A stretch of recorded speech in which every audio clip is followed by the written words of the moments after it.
آج کی محفل کے میزبان جناب خواجہ سعد رفیق صاحب،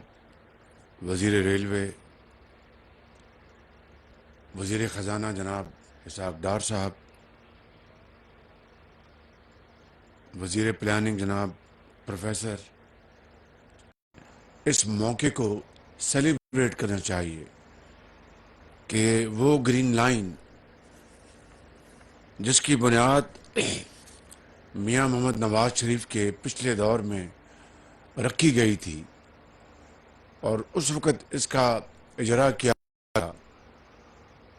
وہ بدقسمتی سے باقی بے شمار جو منصوبے تھے جس طرح وہ دم توڑ گئے، یہ بھی بدقسمتی سے دم توڑ گئی، اور آج اس کا جو ریوائول ہے، اس کا جو احیاء ہے، ہم اس کو یہاں پر سیلیبریٹ کرتے ہوئے جناب خواجہ سعد رفیق صاحب کو اور ان کی پوری ٹیم کو میں مبارکباد پیش کرنا چاہتا ہوں کہ آپ نے نہایت محنت، ذوق اور شوق کے ساتھ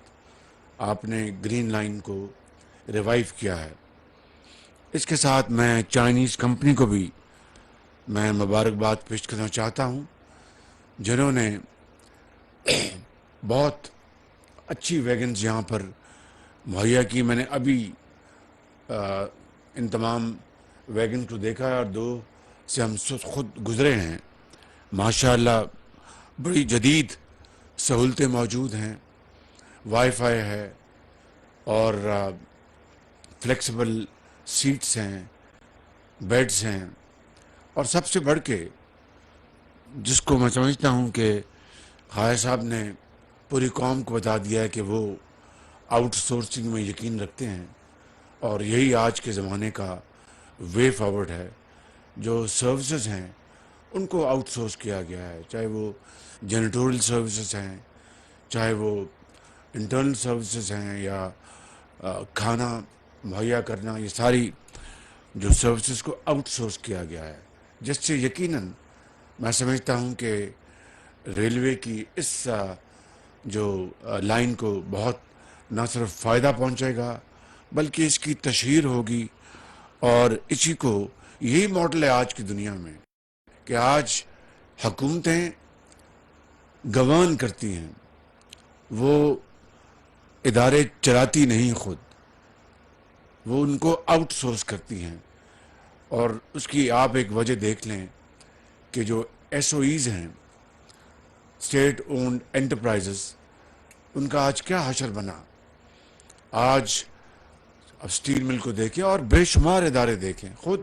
خواجہ صاحب نے فرمایا کہ ریلوے کو جب ہم نے چھوڑا 2018 میں تو اس کی حالت بڑی محنت سے انہوں نے نواز شریف صاحب کی قیادت میں اس کو امپروو کرنے کی بھرپور کوشش کی۔ اس کا سامنے اس کا دیکھنے کا نظارہ بھی ملا، لیکن اس کے بعد اس کا کیا حشر ہوا۔ تو حکومتیں آتی جاتی ہیں، پاکستان آج اس دورائے پہ کھڑا ہے جہاں پر ایک ایک پائی ہم بچانے کی کوشش کر رہے ہیں۔ اب آپ دیکھیں کہ جو ہمارے فارن ایکسچینج ریزروز ہیں اس کو سامنے رکھ کر ہم نے ایک پرائیورٹی لسٹ بنائی ہے کہ جو امپورٹس جو ہیں اس میں کن کو فوقیت حاصل ہونی چاہیے، ایکسپورٹرز، فوڈ آئٹمز، ادویات، اور اس طرح کی جو جن کے بغیر معاشرہ ایگزسٹ نہیں کر سکتا۔ انشاءاللہ آئی ایم ایف سے اسی مہینے میں انشاءاللہ مجھے پوری امید ہے کہ معاہدہ ہو جائے گا اور یہ مشکلات سے ہم باہر نکل آئیں گے۔ پھر ملٹی لیٹرل اور بائی لیٹرل بھی جو ادارے ہیں وہ ہمارے ساتھ چلیں گے۔ یہ ایک مشکل وقت ہے، اور احسن اقبال صاحب کی جو مثال بڑی انہوں نے بہت ہی شاندار مثال دی کہ یہاں پر ایک آسمانی آفت آئی اور اس کی وجہ کاربن ہے۔ دنیا میں پاکستان میں اس کی جو ایمیشن کی جو پرسنٹیج ہے وہ 1% سے بھی کم ہے، لیکن ہم اس تباہی کا شکار ہو گئے۔ یہی مثال آپ سامنے رکھیں، یقین کریں، بلا مبالغہ میں یہ کہنے کو تیار ہوں کہ ہمیں بہت مشکل حالات میں حکومت ملی، لیکن اللہ تعالیٰ کے فضل و کرم سے ہم یہ کولیشن گورنمنٹ پوری طرح دن رات کوشش کر رہی ہے، اور مجھے کوئی اس کہنے میں باک نہیں ہے کہ انشاءاللہ ہم ان مشکلات سے نکلیں گے۔ میں سمجھتا ہوں کہ پاکستان ریلویز کو ایک مرتبہ پھر خواجہ سعد رفیق کی جو لیڈرشپ مہیا ہوئی ہے، ان کی ٹیم، اور وہ واقعی میرٹ میں بلیو کرتے ہیں، جو کہ میں سمجھتا ہوں کہ نواز شریف کی حکومت کا ترا امتیاز رہا ہے۔ آج ریلوے کو اب اس طرح بیٹھ جائیں، آج ریلوے کو باقی اداروں کی طرح مشکلات کا سامنا ہے۔ انشاءاللہ یہ مشکلات قوموں کی زندگیوں میں آتی ہیں، لیکن قومیں وہی آگے بڑھتی ہیں جو مشکلات کو چیرتی ہوئی اور زندگی کے اندھے تپیڑوں کا مقابلہ کرتے ہوئے وہ مشکلات کو عبور کریں اور قوم کو اس کے پاؤں پہ کھڑا کریں۔ انشاءاللہ میں سمجھتا ہوں کہ یہی اس مخلوط حکومت کا ویژن ہے، اور اس کے اوپر انشاءاللہ ہم پوری طرح عمل پیرا ہوں گے۔ میں آخر میں میں چینی حکومت کا شکر گزار ہوں، پریزیڈنٹ شی جن پنگ کا، اور ML1 ان کے ہائی ایجنڈا پہ ہے، اور انشاءاللہ ML1 کے اوپر چینی حکومت پوری طرح یکسو ہے کہ وہ انشاءاللہ اس منصوبے کو بڑی تیزی سے آگے بڑھائیں گے۔ کاش یہ ML1 پچھلے 4 سال کی جو بے بنیاد الزام تراشی کا شکار نہ ہوتا، اسی طرح جو دوسرے ادارے تھے وہ بے بنیاد الزام تراشی کا شکار نہ ہوتے، اور یہیں تک بات رہتی تو شاید معاملہ اتنا خراب نہ ہوتا، لیکن بے بنیاد کرپشن کے جو الزامات لگائے گئے چینی کمپنیوں پر، اس سے میں سمجھتا ہوں کہ نہ صرف چینی حکومت بلکہ چینی عوام کے دلوں کو بہت ضعف پہنچا، بہت تکلیف ہوئی۔ اور میں ابھی چین سے ہو کے آیا نومبر میں، بہت پرتپاک انہوں نے ہمارا استقبال کیا، پریزیڈنٹ شی جن پنگ نے، پریمیئر لی نے، چینی حکومت نے۔ جب میں واپس آیا تو مجھے لوگوں نے پوچھا کہ کیسا دورہ رہا، میں نے کہا کہ بہت گرم جوشی سے وہاں پر استقبال ہوا، اس میں کوئی دو رائے نہیں۔ چین کے زعماء، چینی عوام پاکستان سے والہانہ محبت کرتے ہیں، لیکن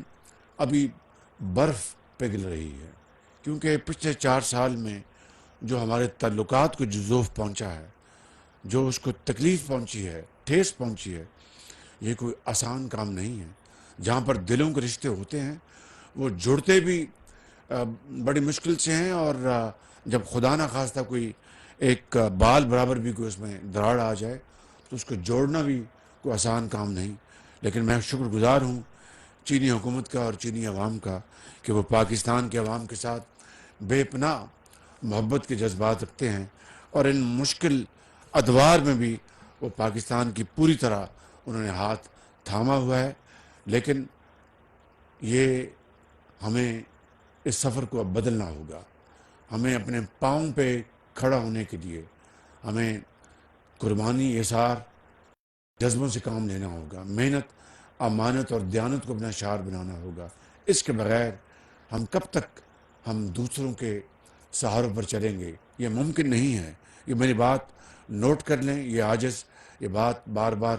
کہتا رہا، اور آج پھر میں کہہ رہا ہوں، یہ سفر مشکل ضرور ہے، ناممکن نہیں، مگر اس کے لیے شرط اول یہ ہے کہ ہمیں ایثار اور قربانی سے کام لینا ہوگا، دن رات محنت کرنی ہوگی، پھر انشاءاللہ یہ ملک خداداد پاکستان انشاءاللہ آگے بڑھے گا اور اپنا کھویا ہوا مقام حاصل کرے گا۔ آپ سب کا بہت شکریہ۔ پاکستان قائد اعظم